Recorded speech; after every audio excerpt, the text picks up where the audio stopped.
Hello everyone, and welcome to what I'm deeming as a quick lock mechanism door. The way this works is that you run up to this chest here, put an item in, take it right back out, and a door will open up shortly, allowing you to go into your base and get anything you need or a hidden area that you don't want anyone else to see. Now that you see how it works, you might be wondering, well, what use does it have really and honestly?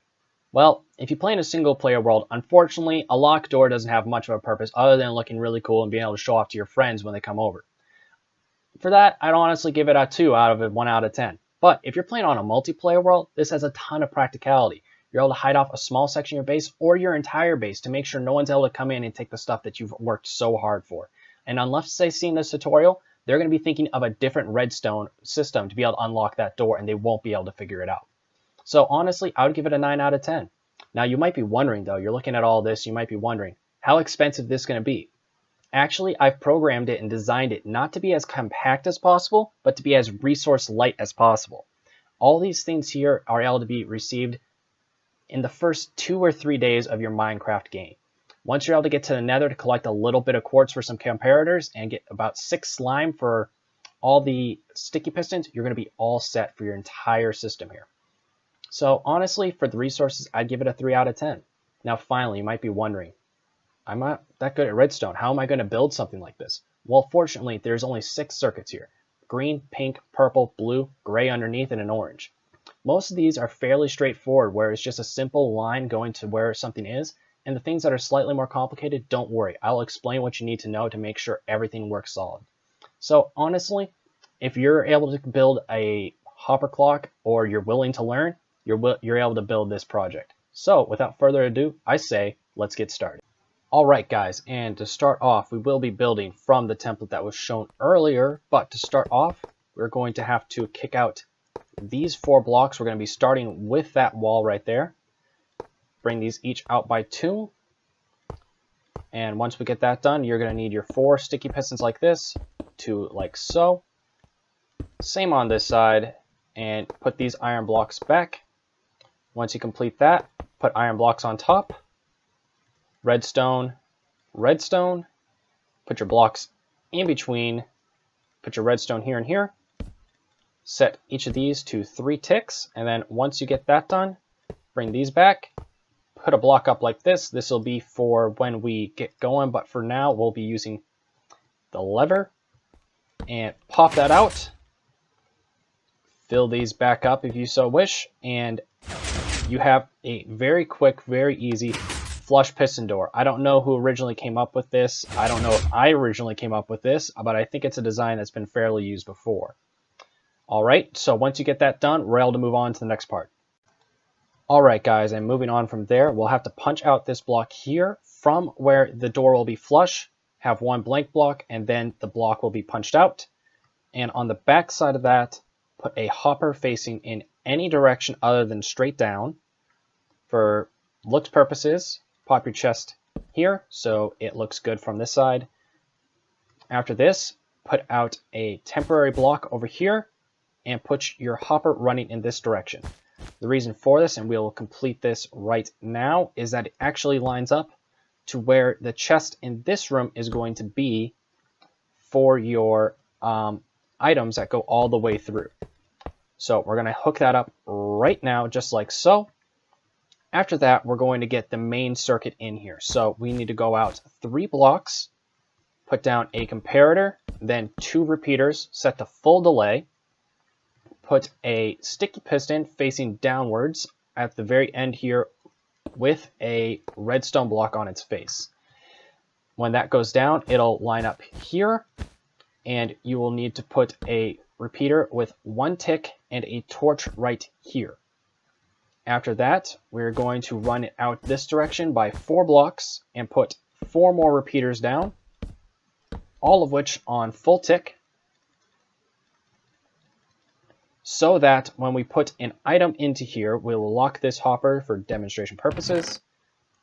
We put an item into here, it extends, and it'll go all the way out to here, and this torch should turn off. If this torch doesn't turn off and the signal doesn't go all the way down, something has gone wrong. Check it back again, guys. Alright, and after this, we'll get in the blue line. Alright guys, and then moving on from there, we will need to put a blue block right here and a comparator here. Out of this block on the side, bring out a block, do a weird shape like this, and just like so, pop a repeater right here, set that to max delay, 3 pieces of redstone, and then put another repeater right here on default delay.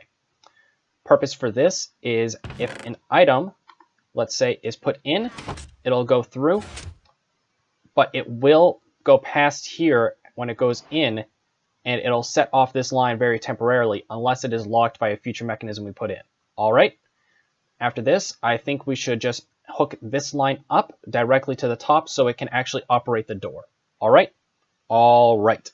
Alright guys, and now to connect this purple line of ours up to our door of choice, we need to pop 2 blocks up like this, redstone on top of each, get a slab going up here and 1 down here. Then on this side, bring this up, pop another slab, and put some redstone on top of those. After that, we're going to take this line and bring it all the way down until it connects with our platform, which is 5 blocks away. And then we're going to put another 3 blocks like this, a temporary block, and put a block up on it. After this, we're going to put a redstone here, comparator, and then on the flip side, 2 comparators. Make sure your comparators go into this raised block, not the other way around. I'm going to put 2 more redstone so it connects. Go across on top of this. We're going to turn off and break this lever, and then we're simply going to take this torch and put it here. So when we do this, we should be able to take an item, put it in, take it out, and it'll go through our circuit, open the door for a certain amount of time, and close behind us. All right. Now, currently, we don't have a way out. Don't worry, we will. Awesome. Next, we're going to work on the green line, which is the most difficult line. So buckle up. All right, guys. Now that we have this beginnings of the redstone hooked up to our door, we're going to attach the green line here. And to do so, we're going to run a green block off this 1, 2, 3, 4 down, and put redstone all on top of this. We're going to go down 1 block here to be able to avoid this redstone torch above on the purple line.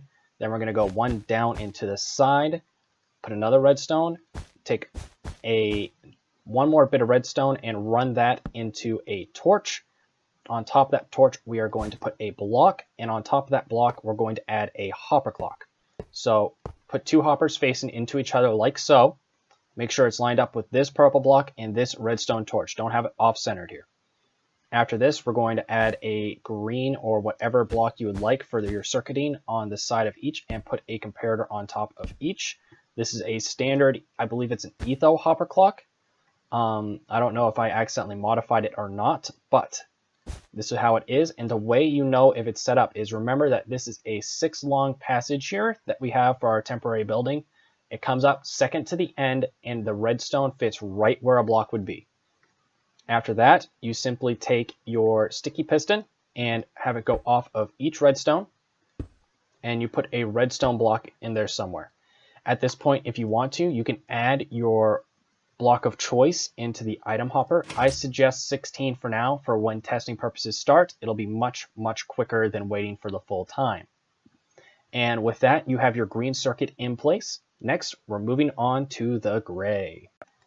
And all right, guys, so moving on from the little hopper clock here, we're going to take a repeater from this redstone block, put that into another block, and shift it off to the side with a piece of redstone.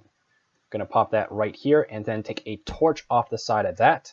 Then off this torch, we're going to put a temporary block and a block underneath it. Then from the side of this torch, we're also going to put a block. Now this right here, we're going to turn it into a little 2x2. Drag some redstone dust around and pop it into a repeater facing into this block with a torch on its face. And now it's time to move on to the pink circuit.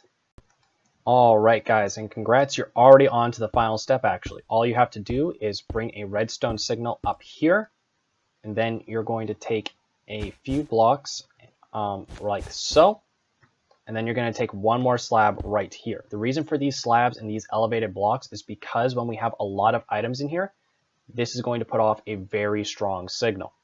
So from here, we're going to take 3 droppers, 1 facing upward here, another one facing to the side on top of it, We're going to put a few temporary blocks on top here, and then we're going to go down underneath and have a dropper facing down. After this, we're going to put a hopper right here, so that way this dropper faces up, this one to the side, this one down, the hopper puts it back here. What this is called is a T flip-flop, and it's a pretty standard one at that. After this, we're going to put a block and a comparator reading off of this hopper into this purple block. After that, it's quite simple of just wire up all the redstone right here and pop a repeater into here. Now, all we have to do is in this bottom section, we're going to put in a single block. The reason for this is when this gets any input at all, this block is going to move up to here. And if we do that one more time, it's going to circle around, turn on that comparator briefly, and it's going to go back underneath. What this means for us is that this pulse has to go over once to be able to push it up and then back and then over one more time for it to read and unlock this bottom hopper. The key to this is that it makes it so you can't just spam items in trying to figure it out. So by doing so, it's going to make a 17-minute timer if you put 5 stacks of items in here. So that's all you have to do, guys. You have officially built your quick lock door. All right, guys, and now that we have our door in place, we're able to pop that in really quick into our quick lock mechanism. The door will open up, and we're able to go into the room that we need to be in. But the door closes behind us, and you might be wondering, there's no input on this side, there's no way to get out. Simply shoot an arrow into this block here, pick it up on your way out, and run. And ta-da! The way this works is that an arrow can actually shoot through a block slightly. So if you aim for the top bit of this block, it'll trigger that pressure plate, and I'll run it through our pulse lengthener to be able to make sure that this stays on long enough that we can walk through. Alright, now guys that you've had it all built, it's time to run through a few of the features that you might not know right off the bat. While sure at the beginning you saw me use a diamond block to show you that this door can open. What I didn't show you necessarily right away, and I don't know if you noticed, is that any item can be put into here and it'll work just fine to be able to open this. It doesn't matter what goes in, and if you put an item in and it falls through, if you put another item in, they will all fall through, but eventually they'll all come out and you'll be able to open up the door anyway. Now, you might also be thinking to yourself, well, how can I make it so it varies the length? Because that seemed pretty short right there. And you're right, I did have it set to quite short. I only have 2 items in here. The way to be able to make it so it is quicker is simply to put whatever amount of items you want in there. Now, one of the simplest things is that every item is about a second. It's actually just under a second. So with that in mind, I recommend 3 stacks. That's about 10 minutes if someone gets it wrong that they won't be able to open it because it needs to go back, and forth. It's 1 second each trip, by the way. I thought I should specify. So by putting in 3 stacks, it's a 10-minute mistake the person does if they try to open this door and they don't successfully get the item out in time. Now, you might not want to have it that long in case you don't get the item out in time, but that's just fine if you're able to make sure you have quick reflexes and manually drag it in instead of shift clicking and trying to get it back. Once you're able to pick that, by the way, if you'd like to put in a full 5 stacks, that's about 17 minutes of waiting before you're able to try again. Now, the features of this is if you don't want to have a 2-wide door, let's say your base is featured on a 1-wide, that's a very simple fix. Take this entire wall and just move it in a little bit. You can take this system, put it right around on this only, delete this whole part, and it'll work just fine. This system right here can hook up into any door that you would need. Now you might be wondering, how resource heavy is this exactly? I know you said it was light, but I'm not quite sure. This is all the resources that you will need to be able to build this entire quick lock mechanism. And if you're wondering what that looks like broken down, that's all the resources you'll need to build this. It is very resource light and won't take you long to collect these at all. Now you might be wondering about the door as well. Fortunately, that's just as light. It doesn't take much to be able to build this system, and it won't take you long to complete it either. And obviously for our exit mechanism, all it is a simple wooden pressure plate. Something that you accidentally probably make all the time if you're anything like me. But thank you guys for stopping in, and I'll catch you guys back in the next tutorial. Enjoy your quick lock mechanism door.